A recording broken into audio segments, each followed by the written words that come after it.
Manuel Gonzalo Azpeitia, religioso marianista,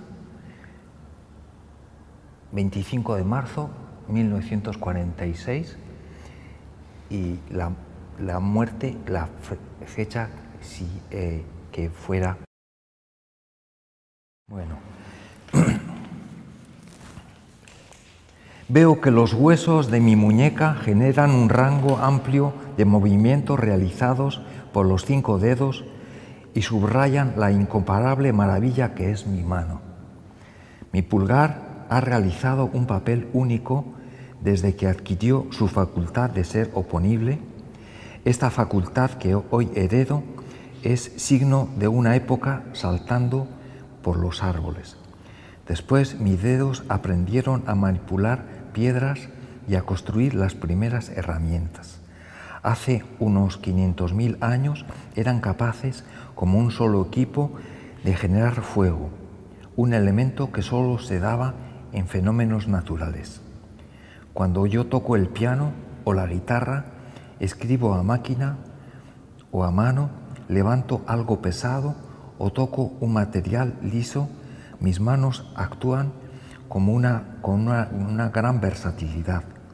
Con ellas tomo, sostengo, aprieto, acaricio, toco, suelto, trabajo, señalo, siento, transformo, expreso. Yo nací y en mi casa no se hablaba de guerra, porque tenía a mi padre que batalló para el servicio de Franco y 2 tíos que eran nacionalistas y uno comunista, y 2 tíos que estuvieron en la cárcel y se salvaron de la muerte por los pelos. Pero en ese contexto tan tenso no se hablaba de política, y no crecí en un ambiente apolítico y del lado del poder. ¿Del lado del poder? Sí. ¿Y cómo influyó esta serie de conflictos políticos a lo largo de tu vida?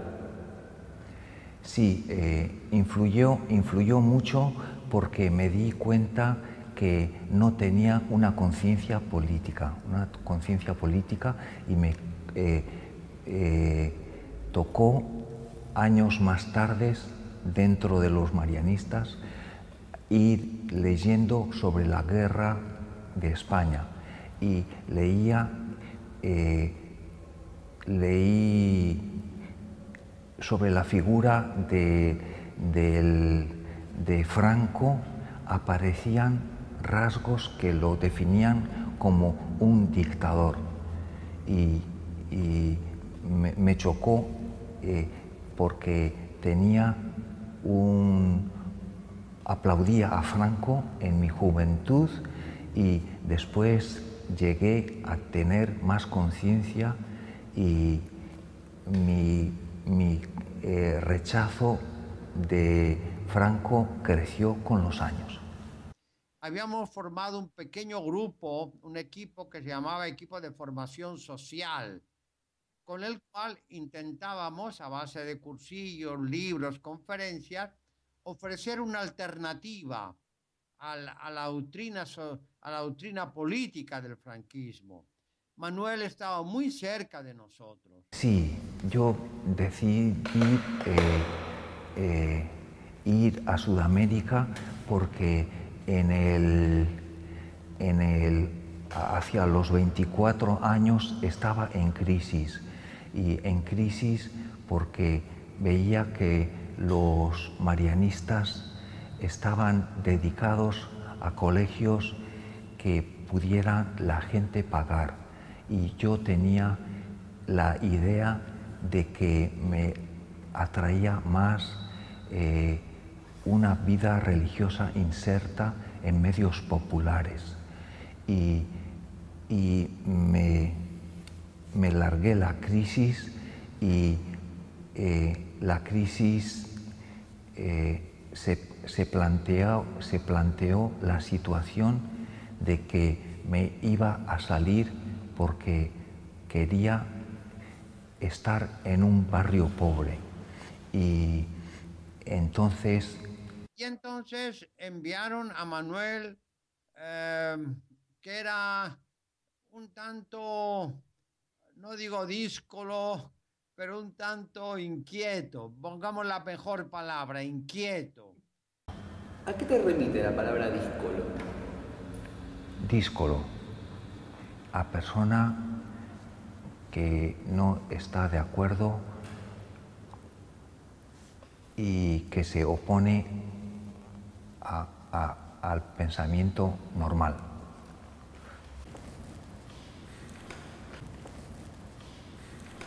Con razón, mis manos están marcadas con mis huellas personalizando todo lo que realizo con ellas. Me resulta difícil comunicarte cuán poderosa es esta extremidad. Tus aletas realizaban un perfecto papel en tu desplazamiento por el agua, pero las manos son una extremidad aún más maravillosa. Son vehículo de mi mundo interior, mi mente coincide, el sistema nervioso envía las señales que alcanzan a mis manos en microsegundos y los dedos se mueven. Años de entrenamiento son necesarios para que un pianista alcance una buena digitación. Con dedicación, sus manos atraviesan las escalas como potros en las praderas, expresando libertad y vigor joven. Mis manos contienen el virtuosismo de Liszt, la fuerza de Beethoven, el alma rusa de Rachmaninoff. Con armonía construyen un violín y permiten fluir el mundo interior de Paganini o el movido concierto número 1 de Tchaikovsky. Con razón, algunos guitarristas de flamenco han sido llamados manitas de plata. Mis manos permiten a la música que exprese su embrujo capaz de despertar la sensibilidad humana en sus inagotables vertientes y de acompañarla en sus ensoñaciones, lo mismo que en sus alegrías y penas. Sí. Yo el otro día cuando me confesé con usted Sí. Manuel, ¿no? Sí, sí. ¿Se acuerda que le dije de una bombita que yo había ido? Sí. Acá la traje. Fue un 13 de mayo, Claro. yo vine acá como si fuera Claro. hoy. Y después cuando me fui a acostar, Ah, se apagó la luz, sí. prendí la grande y cuando Qué bien. estaba quemada, Qué bueno. estaba así. Qué Ave increíble. María. Es una señal Sí, del cielo. sí. la Qué verdad bueno. que sí. Bueno, Bueno, un gusto. Gracias. igualmente, Hasta luego. Gracias. Hasta padre. luego. Chao. Fui a Colombia porque mi hermano habló, presentó mi caso, que me quería salir y entonces lo envían a ver si su hermano mayor, Fernando, puede domarlo, en el mejor sentido espiritual del término. por esa situación viajé a Colombia. Y ahí nace la experiencia de Manuel con nosotros y de nosotros y particularmente con Manuel, que se ha prolongado 32 años y lo que son las cosas, mi hermano, al cabo de un año, yo estaba más consolidado con mi vocación y mi hermano se enamoró de la secretaria. Y se fue a casar con la secretaria del colegio y viven en España muy tranquilitos, muy bien en San Sebastián, y Manuel se nos quedó pues como la reliquia de los dos. tengo las manos empleadas por trabajadores, artistas, pintores, cirujanos y escultores. A veces, cuando las contemplo, siento su genio cuando fueron dirigidas por Leonardo, Rembrandt, Goya, Picasso, Guayasamil. Dirigidas por otras mentes, en otros tiempos, han creado puentes, casas, caminos romanos, túneles, pirámides, mayas, represas, catedrales, incluso aceleradores de partículas. Desde las primeras piedras usadas como herramientas hasta la lanzadera espacial, las manos humanas han sido instrumento de infinitas modificaciones en nuestro mundo. Siento la mano de la madre que acaricia a su niño, la del amigo que saluda, la de quien la ondea a alguien que se va, la mano sobre el hombro que transmite coraje, la de quien no quiso firmar la injusta declaración. No sé qué me pasa. Cuando paso a recibir la hostia, Claro. Estoy tomando una medicación para hipotiroidismo. Ah, Y un poco, por eso no paso a tomar. Me dolió la cabeza. ¿Será por eso o será otra cosa? no lo sé porque no sé de medicina, pero si ve que comulgar le hace mal, no comulgue, ¿ok? Sí. Sí, no comulgue. Que desde esa vez yo tomo hipotiroidismo, es que es salado. Sí, no comulgue. Las glándulas parece que... Claro, claro. Y ahora quiero confesarme de nuevo y quiero comulgar. Sí, ok. Voy a ir al médico primero, le pregunto. Sí, le pregunta si el médico si puede comulgar, Porque yo quiero llevar a mi casa la bendición, la felicidad, Qué bien. todo eso. Un gusto. ¿Cómo Ya, se llama? padre. ¿Cómo se llama? Lucía. Lucía. Sí. Gracias, Lucía. Me Gracias alegra. a usted. Cuídese. Sí. Gracias. Y Manuel llega y se entusiasma de todo. O sea, y él comienza ya desde entonces a trabajar en una iglesia, en una vida religiosa, de acuerdo con el concilio, de acuerdo con Medellín, de acuerdo con la teología de la liberación. Yo estuve de director de la escuela de formadores de la Conferencia Religiosos de Colombia durante 7 años. Y se me ha olvidado la pregunta. Y políticamente, Colombia vive en esos momentos ya una situación muy difícil por fruto de las guerrillas, las FARC, las Fuerzas Armadas Revolucionarias de Colombia, el Ejército de Liberación Nacional. Hay inquietud incluso en los sacerdotes. Estuve en la formación y daba cursos de análisis de la realidad, y me servía para crear conciencia. ¿Qué realizabas en la realidad en ese momento? Realizaba una crítica del capitalismo. Manuel no era guerrillero, es otro temperamento, pero las ideas políticas de cambio social, de justicia social, de un socialismo que se construya, como diría Daniel Ortega, no a partir de lo que sobra a los ricos, sino de lo que falta a los pobres. El neoliberalismo es lo más contrario al plan de Dios, que es una vida de armonía, de buenas relaciones los unos con los otros. Y el neoliberalismo es la antítesis de la solidaridad, de la fraternidad. Si el socialismo es construir la sociedad desde la necesidad de los pobres, somos socialistas.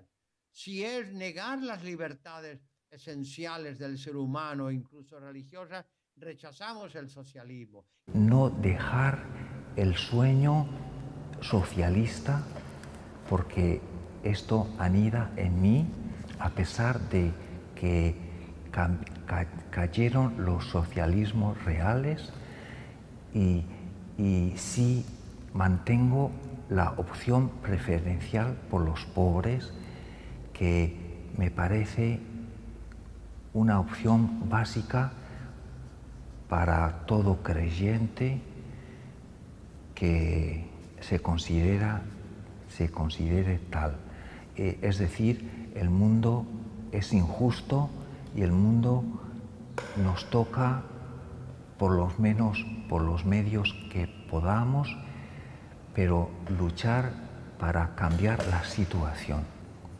Todas esas manos están presentes en mí, expresan que soy al mismo tiempo poeta y trabajador, escultor e ingeniero, músico e investigador, campesino y astronauta, minero y técnico, así como amante, enfermera, amigo y cirujano.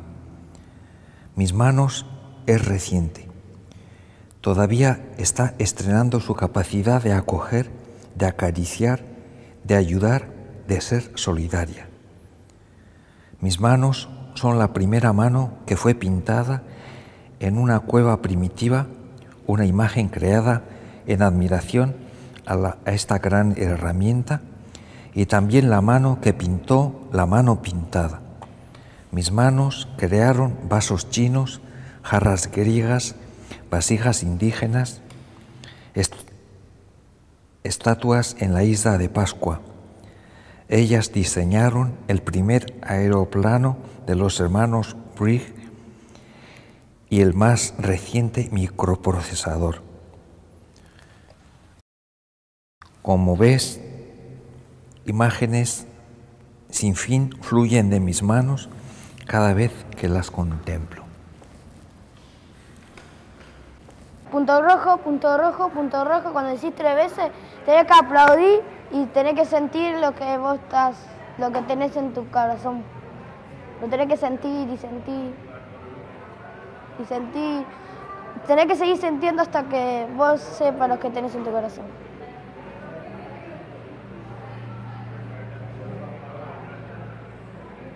Llevábamos una cartulina con un punto rojo, similar a la bandera de Japón, que decíamos no es la bandera del Japón. Y en ese punto rojo hacíamos un ejercicio de respiración, inspirábamos, expirábamos, 1 y 2, y cerrábamos los ojos y estábamos invitados a visualizar el punto rojo. Y en el punto rojo poníamos nuestros ideales, nuestros anhelos, lo que buscamos. En el punto rojo cambian, con cada edad cambia, pero son las metas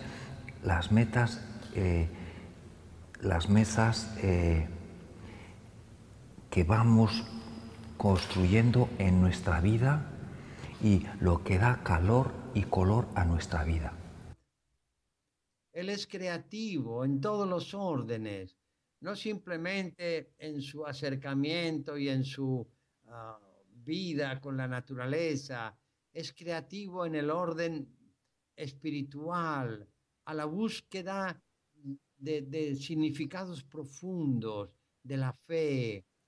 El hombre creativo en su liturgia, pero no por una novedad, sino por una necesidad de expresar su fe. A veces sus modos de oración serán diferentes de los tradicionales, pero es un hombre de oración, es un hombre de vida interior. ¿Cómo era un día de trabajo en el Chocó? En el Chocó fui... Al Chocó hemos enviado gentes de frontera, gentes capaces de vivir con una cultura totalmente diferente, capaces de asumir lo que en ella hay como semillas del verbo.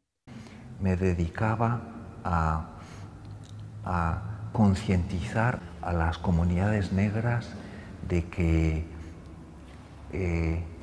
los blancos no somos personas de fiar, y que iban a venir los blancos apoyados por los paramilitares a robarles la tierra.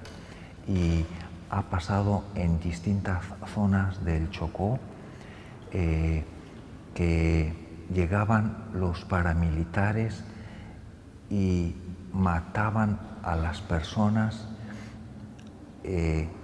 a unas 10 personas, y el resto de personas salía desplazada y le tocaba ir a ciudades como Bogotá, Medellín, Cartagena, Barranquilla, y les dejaba sin terreno, y en esa medida los dueños de la tierra empezaban a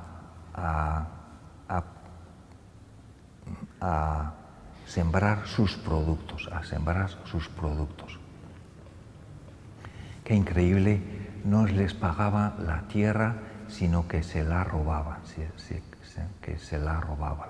Y Manuel es de frontera, y Manuel se mueve también allá por los ríos, por la selva, por los indígenas. La cuestión es que yo me movía por el territorio, y cosa que no hacía la policía, que se mantenía acuartelada en Lloró. Y enseguida llegó a incursar la guerrilla, y se presentaron más tensión entre la guerrilla y la policía. Y el pueblo de Lloró fue atacado 4 veces. El pueblo de Lloró fue atacado 4 veces por la guerrilla.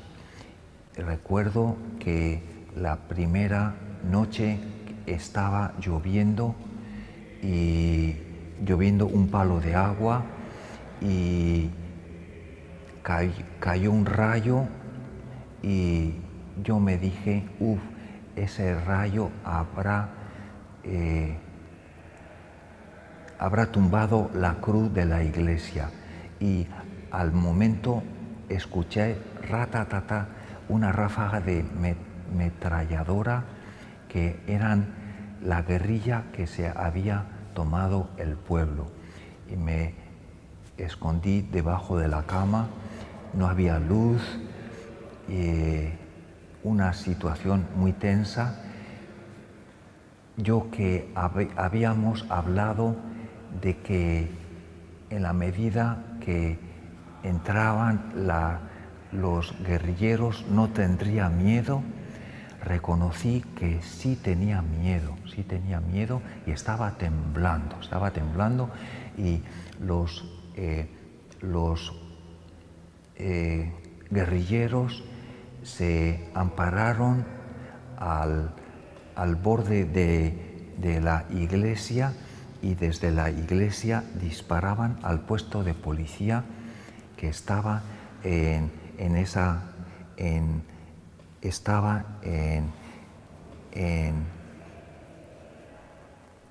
ubicado a 50 metros, y la policía disparaba contra la iglesia, que les servía de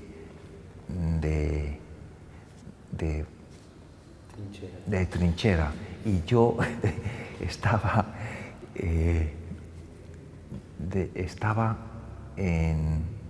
tumbado en el suelo, muerto de miedo,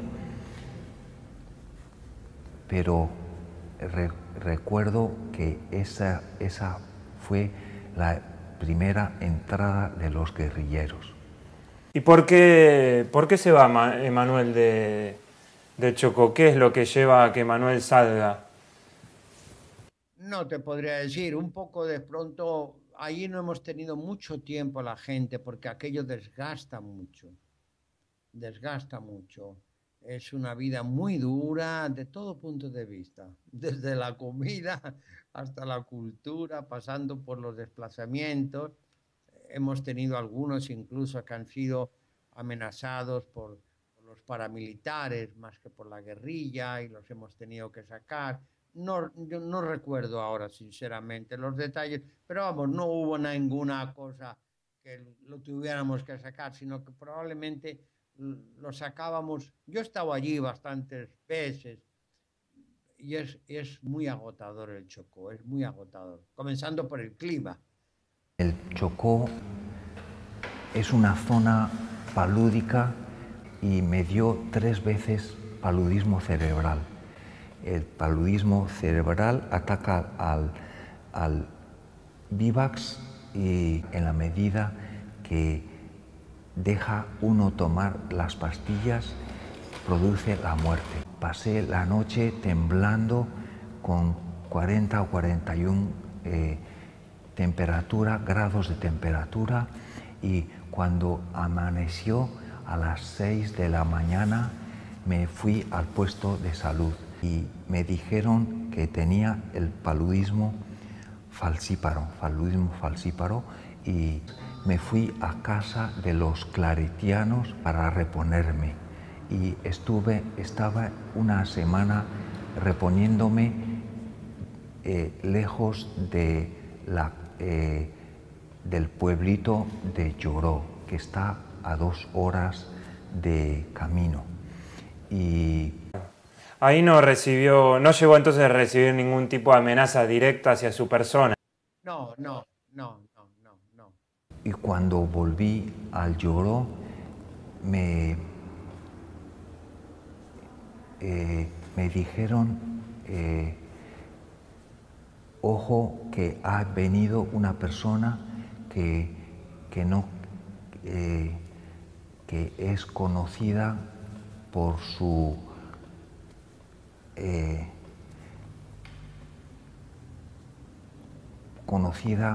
ser una persona antiiglesia, y ha hablado de que el padre Manuel se cuide porque lo que escuchó estos días que trabajaba en una obra que estaban teniendo de refracción en el cuartel, y vino una mujer negra que tenía un marido que trabajó con unos grupos próximos a nosotros, y nos dijo lo mismo, que se cuidara el padre Manuel, que iban a atentar contra él. Recordando así rápidamente mi mapa marianista de Colombia, no encuentro ninguno que pueda decirse es enemigo de Manuel, no. Puede ser que no estén de acuerdo con la liturgia de Manuel, pero rechazarlo nadie. Es normal que desconfiaran de nosotros y se inventaran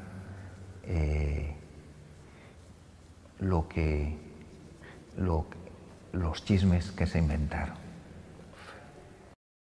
Y lo que me definió mi salida fue que había una muchacha blanca que estaba trabajando para la alcaldía, y estaba una tarde tomando una gaseosa con un compañero negro, y se fue la luz y entraron una pareja de policías y no vieron a la pareja que estaba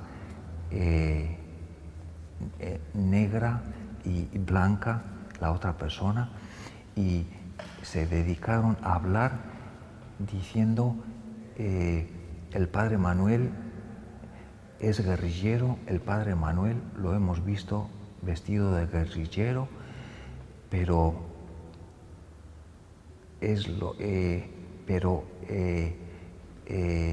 va a sufrir un accidente, Vos tomás la decisión de salir y ¿cómo la tomás la decisión? ¿Con quién? ¿Solo?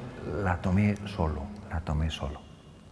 ¿Y se la comunicaste Sí. a la comunidad? Exactamente, sí. Le comuniqué al superior provincial, le comuniqué que había tomado la decisión solo. Allí se enferma uno muy fácilmente, parásitos, fundamentalmente gástricos, cosas, ya, aguas, alimentos, que no, sí, estuvo un poco enfermo y yo creo que fue entonces cuando tomamos la decisión de que descansara, porque estaba un poquito ya agotado. En Colombia pasamos por épocas que más similar a la época del 76 en Argentina, donde personas que trabajaban en acción sociales y estaban muy mal vistas por el gobierno. Me figuro que yo habré estado en ese punto rojo, pero aquí estoy. Bueno, él fue a Estados Unidos como un tiempo de un año sabático. Lo envié yo mismo. Y ahí fue precisamente en Estados Unidos, en Dayton, donde escribió su libro sobre el tiburón, la historia del tiburón. Venía de dar clases en el sur de Bogotá, que es una parte muy pobre, y me figuro que los muchachos aprenderían el tiburón viéndole en una fotografía del tiburón. Y una universidad norteamericana teníamos un tiburón para cada uno, diseccionarlo. y el primer encuentro que tuve con el tiburón me llevó a reflexionar, y me hice la siguiente observación. Este tiburón y mi persona podía quedar en una parte donde yo cumpliera mi tarea, diseccionando, seleccionando, objetivando, y quise desde el principio crear una relación. Y entonces se me ocurrió la idea que expresé en el libro, que el tiburón me iba a contar su historia. Él era como científico muy enamorado de la biología, de la biodiversidad, de la preservación de la naturaleza. Y el libro en sí trata de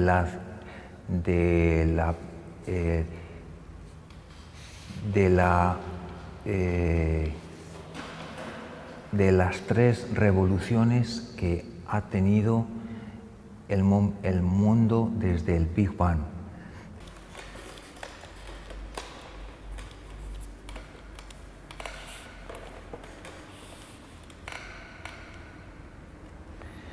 En unas 100 páginas hago una síntesis de toda la evolución cósmica, biológica y humana.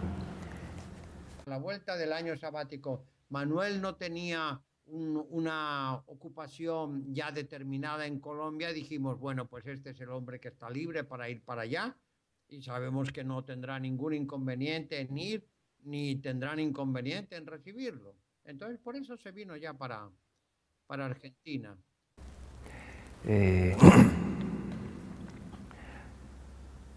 La decisión la tomé por parte mía y me propuso el que estaba entonces Venancio Garagorri, me propuso que si quería trabajar en el sur y trabajar en el sur, y yo siempre he tenido una gran deferencia por el folclore del sur, de Chile y Argentina.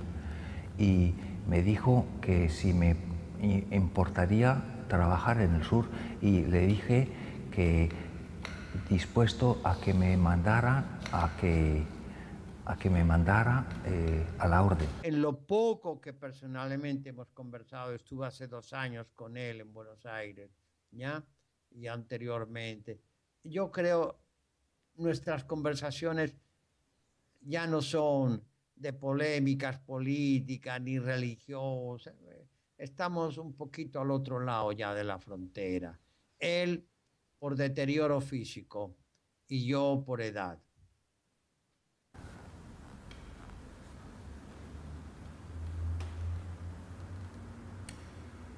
¿Sentís de algún modo que ese Manuel díscolo fue neutralizado?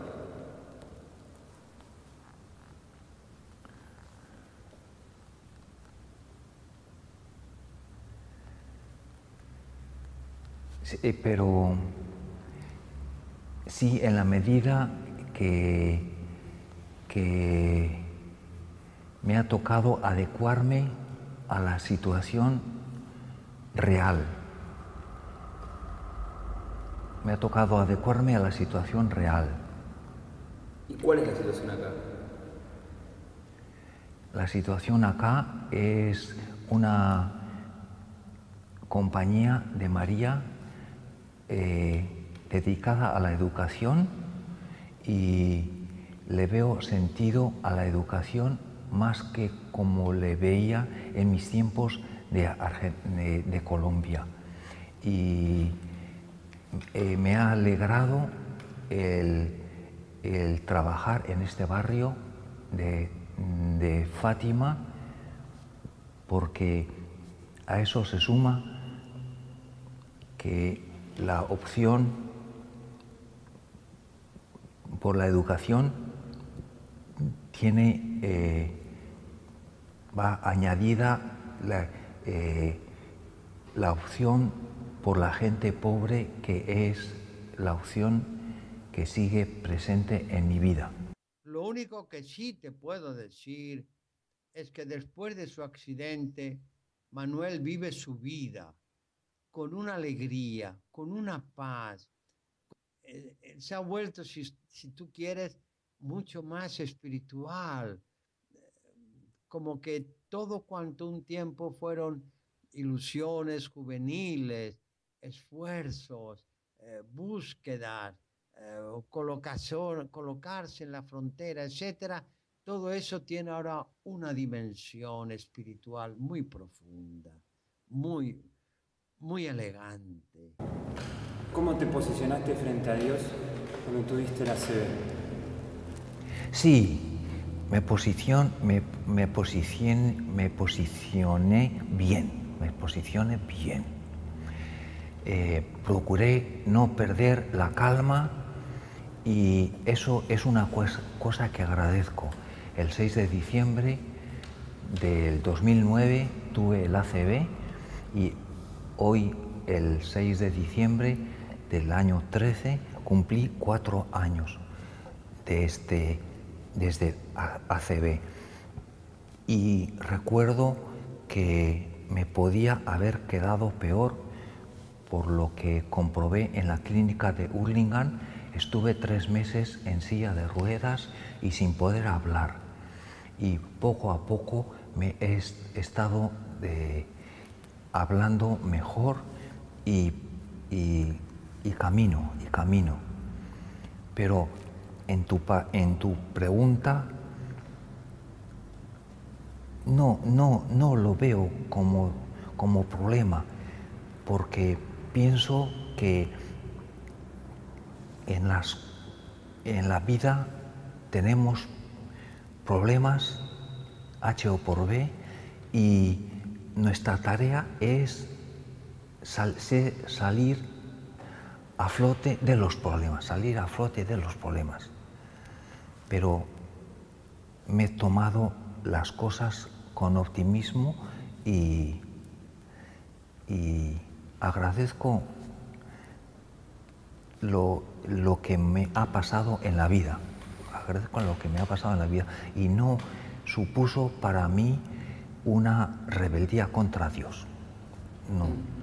Habiéndolo conocido a Manuel en la plenitud de su entusiasmo, de su energía, de su creatividad, si hubiera una palabra que de alguna manera definiera a Manuel, es la creatividad.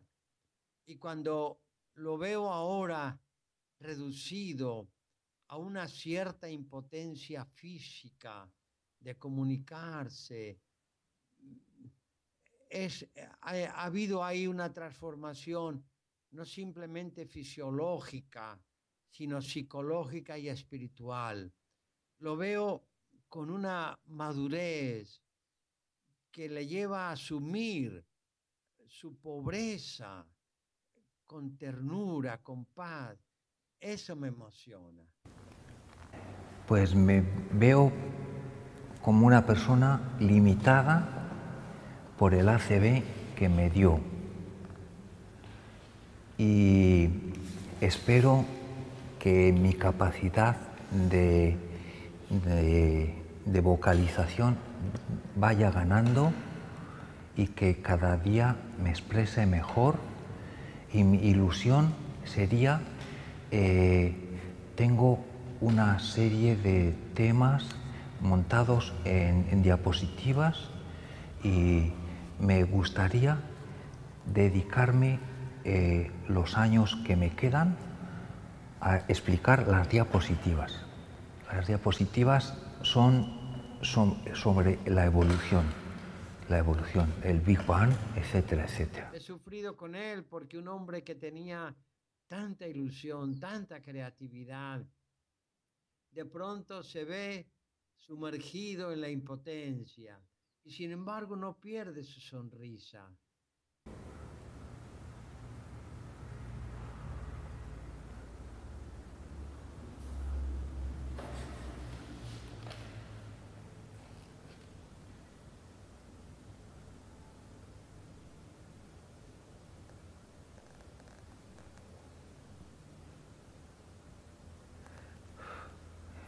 Es difícil contestar la pregunta, pero me gustaría inventar el reloj, me gustaría inventar el...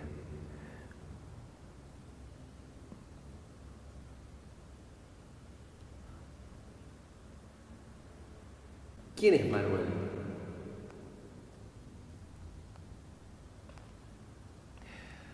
Es un buscador de sentido. Es un buscador de sentido, siempre inquieto, siempre en crisis,